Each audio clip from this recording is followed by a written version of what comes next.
कृष्णाय वासुदेवाय हराय परमात्मने प्रणतक्लेशनाशाय गोविन्दाय नमो नमः।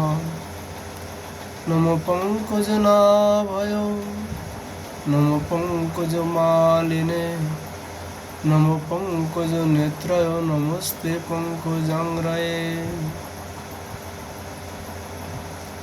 आज यहाँ पर चर्चा का विषय वस्तु है श्रीमद् भागवत जी का 10वें स्कंदो 32 अध्याय। भगवान का प्रकट होकर गोपियों को सांत्वना देना। श्री सुगुवास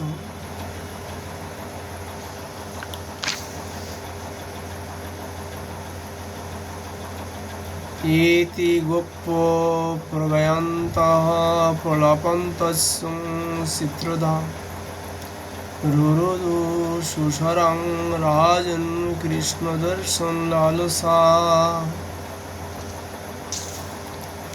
श्री सुखदेव गोस्वामी जी राजा परीक्षित से कहा, परीक्षित, भगवान की प्यारी गोपियाँ विरह के आवेश में इस प्रकार भांति भांति से गाने और प्रलाप करने लगी। अपने कृष्ण प्यारे के दर्शन की लालसा से वे अपने को रोक न सकी। करुणाजनक सुमधुर स्वर से फुट फुट कर रोने लगी। ठीक उसी समय उनके बीसों बीस भगवान श्री कृष्ण प्रकट हो गए। उनका मुख कमल मंद मंद मुस्कान से खिला हुआ था। गले में बनमाला थी, पीताम्बर धारण किए हुए थे। उनका यह रूप क्या था? सबके मन को मत डालने वाले कामदेव के मन को भी मतने वाला था। कोटि कोटि कामों से भी सुंदर परम मनोहर प्राण वल्लभ श्याम सुंदर को आया देख गोपियों के नेत्र प्रेम और आनंद से खिल उठे। वे सब के सब एक ही साथ इस प्रकार उठ खड़े हुए मानो प्राणहीन शरीर में दिव्य प्राणों का संचार हो गया हो। शरीर के एक एक अंग में नवीन चेतना नूतन स्फूर्ति आ गई हो। एक गोपी ने बड़े प्रेम और आनंद से श्री कृष्ण के कर कमल को अपने दोनों ही हाथों में ले लिया और वह धीरे धीरे उसे सहलाने लगी।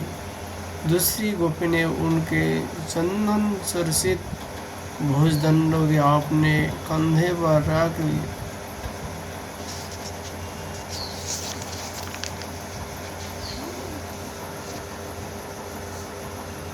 तीसरी सुंदरियों ने भगवान का सवाया हुआ पान अपने हाथ में ले लिया। चौथी गोपी जिसके हृदय में भगवान के विरह से बड़ी जलन हो रही थी, बैठ गई और उनके चरणों कमलों को अपने वक्षस्थल पर रख लिया। पांचवी गोपी प्रणय कूप से विब्बल होकर भुए सराकर दांतों से होड़ दबाकर अपने कटक बाण से बीतती हुई उनकी ओर ताकने लगी। छोटी गोपी अपने निर्निमेष नयनों से उनके मुख कमल का मकरंद रस पान करने लगी। परंतु जैसे संत पुरुष भगवान के चरणों के दर्शन से कभी तृप्ति नहीं होती, वैसे ही वह उनकी मुख माधुर्य का निरंतर पान करते रहने पर भी तृप्त नहीं होती।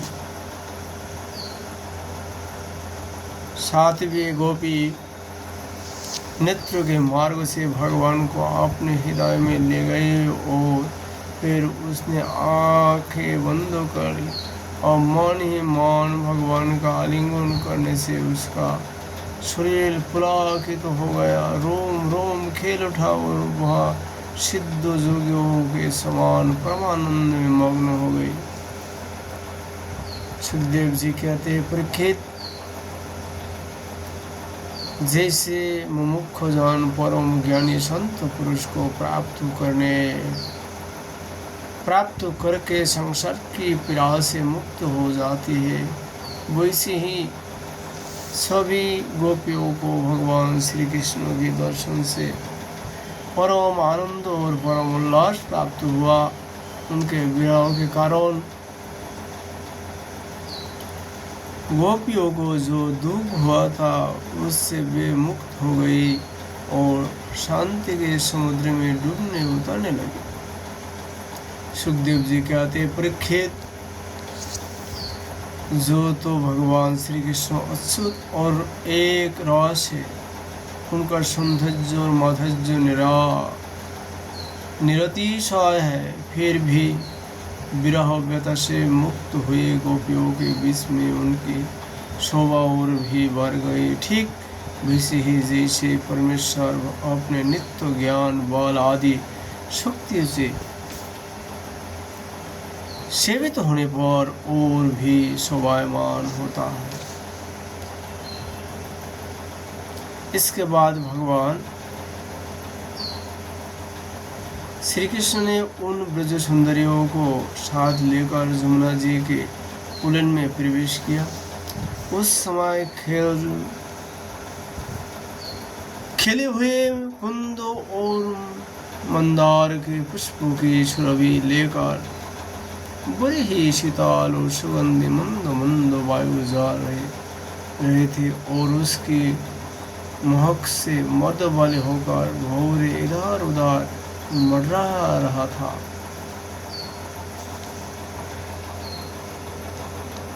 शांति शरद पूर्णिमा के चंद्रमा की चांदनी अपने निराली ही छटा दिखला रही थी। उसके कारण रात्रि के अंधकार का तो कोई पता ही नहीं था। सर्वथा आनंद मंगल का ही साम्राज्य छाया था। वह पुलीन क्या था? जमुना जी ने स्वयं अपने लहर के हाथों भगवान की लीला के लिए सुकमोल बालुका का रंग मंच बना रखा था। परीक्षित, भगवान श्री कृष्ण दर्शन से गोपियों के हृदय में इतनी आनंद और इतनी रस का उल्लास हुआ कि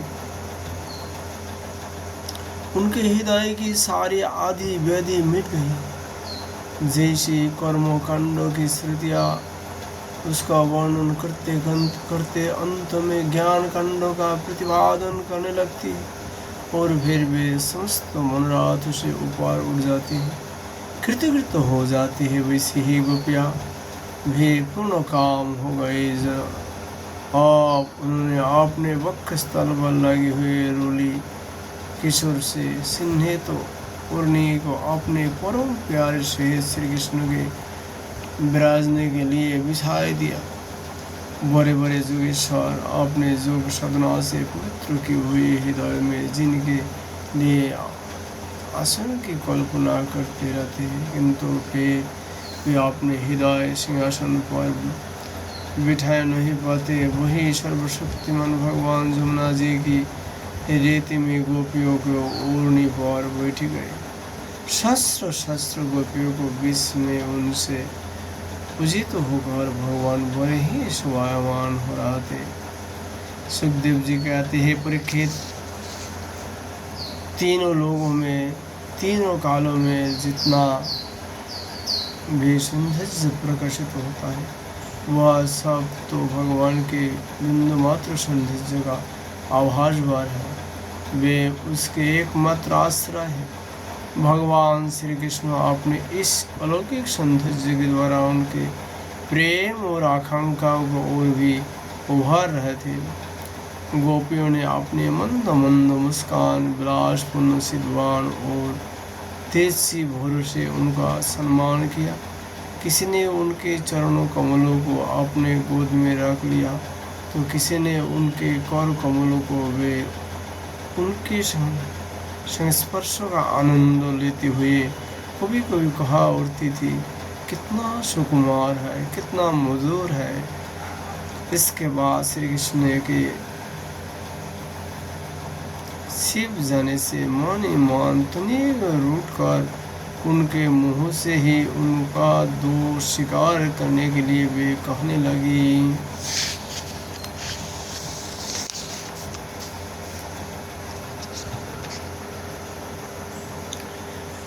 गोपोऽसु भजतनो भजन्ते को एक एतद् विपर्जयम् नोवया सांस भजन्ते को एतन्नो ब्रूहि साधुभिः। गोपियों ने कहा, नटनागौर, कुछ लोग तो वैसे होते हैं जो प्रेम करने वाला से ही प्रेम करते हैं, और कुछ लोग प्रेम ना करने वाला से भी प्रेम करते हैं, परंतु कोई कोई दोनों से ही प्रेम नहीं करते। प्यारे, इन तीनों में तुम्हें कौन सा अच्छा लगता है? भगवान उवाच मेथो भजन्ति ये सख्यं सार्थैकान्तत्वमाहिते न तत्र सुहृदं धर्मो सार्थतं तद्विनन्यथा। भगवान श्री कृष्ण जी ने कहा, मेरी प्यारी सखियों, जो प्रेम करने पर प्रेम करते हैं उनका तो सारा उद्योग स्वार्थों को लेकर है, लेकिन देन मात्र है।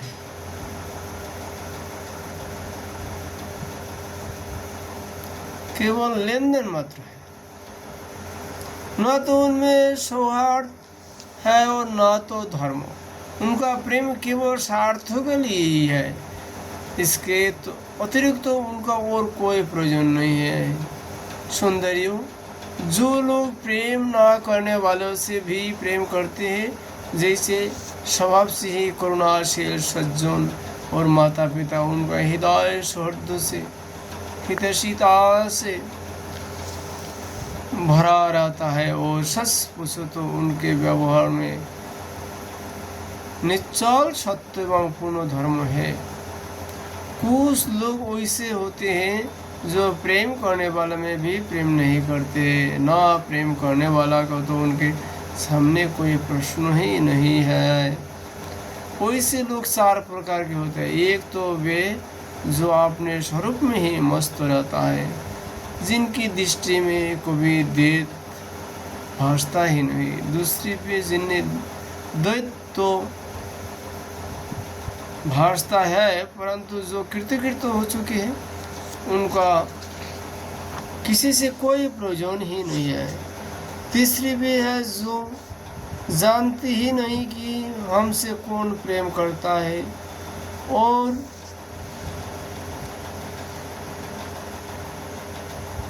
चौथे भी है जो जानबूझकर अपना हित करने वाले परोपकारी गुरुतुल्य लोगों से भी द्रोह करते हैं, उनको सताना चाहते हैं।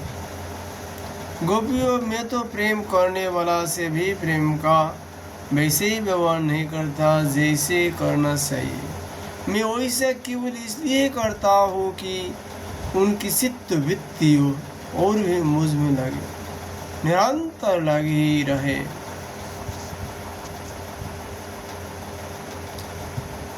जैसे निर्धन पुरुष को कभी बहुत सा धन मिल जाए और फिर वो खो जाए तो उनका हृदय खोए हुए धन की चिंता से भर जाता है, वैसे मैं भी मिलकर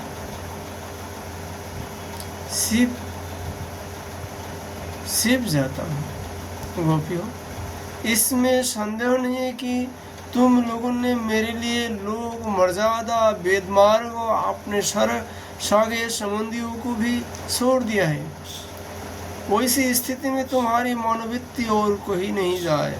अपने सौंदर्य और सुहाग की चिंता ना करने लगे। मुझ में ही लगी रहे, इसलिए परोक्ष रूप से तुम लोगों से प्रेम करता हुआ ही मैं सीख गया था। इसलिए तुम लोग मेरी प्रेम में दोष मत निकालो। तुम सब मेरी प्यारी हो और मैं तुम्हारा प्यारा हूँ। मेरी प्यारी गोपिया, तुमने मेरे लिए घर गृहस्थों की उन भेड़ियों को तोड़ डाला है जिन्होंने बड़े बड़े जोगी ज्योति भी नहीं तोड़ पाते। मुझ में तुम्हारा यहाँ मिलन, आत्मिक संयोग सर्वथा निर्मल और सर्वथा निर्दोष है, निस्वार्थ है। यदि मैं अमर शरीर से अमर जीवन में अनंत काल तक तुम्हारे प्रेम, सेवा और त्याग का बदला चुकाना चाहूँ तो भी नहीं चुका सकता। मैं जन्म जन्म के लिए तुम्हारा ऋणी हूँ। तुम अपने सौभाग्य स्वभाव से प्रेम से मुझसे ऋण कर सकते हो, परंतु मैं तो तुम्हारा ऋणी ही हूँ।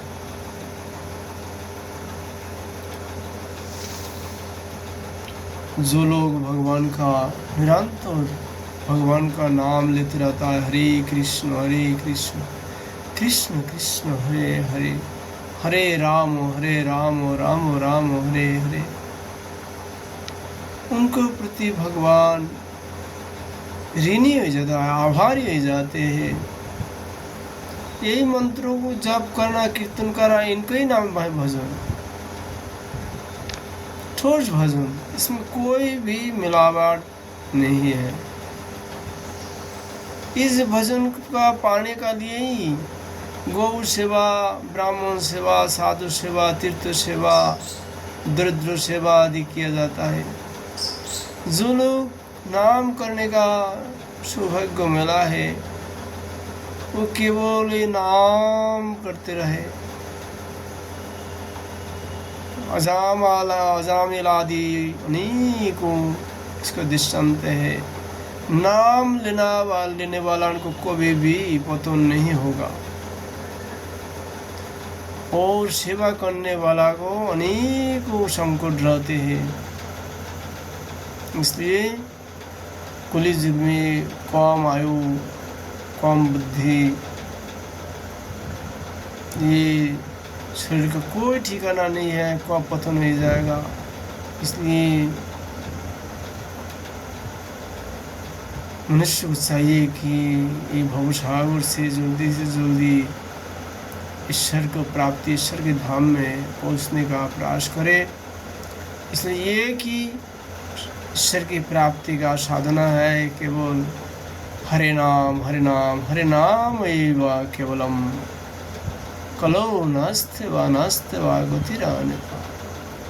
कलियुग में भगवान का नाम सुर का दूसरा कोई भी उपाय नहीं है भवसागर पार होने के लिए। इसलिए जो लोग निरंतर नाम करते हैं, भगवान कहते हैं मैं उसका ऋणी हो जाता हूँ। इति श्रीमद् भागवते महापुराणे पारमहंस संहितायां दशम स्कंदे पूर्वार्धे रास क्रियां गोपी शांतो नाम दात्रिंश अध्याय अर्थात 32 अध्याय दशम स्कंदे। आज हम लोग श्रीमद् जी भागवत जी का कथा यही विश्राम करता हूँ। राधा माधव जी का कृपा होने पर फिर हम लोग चर्चा करेंगे। राधे राधे।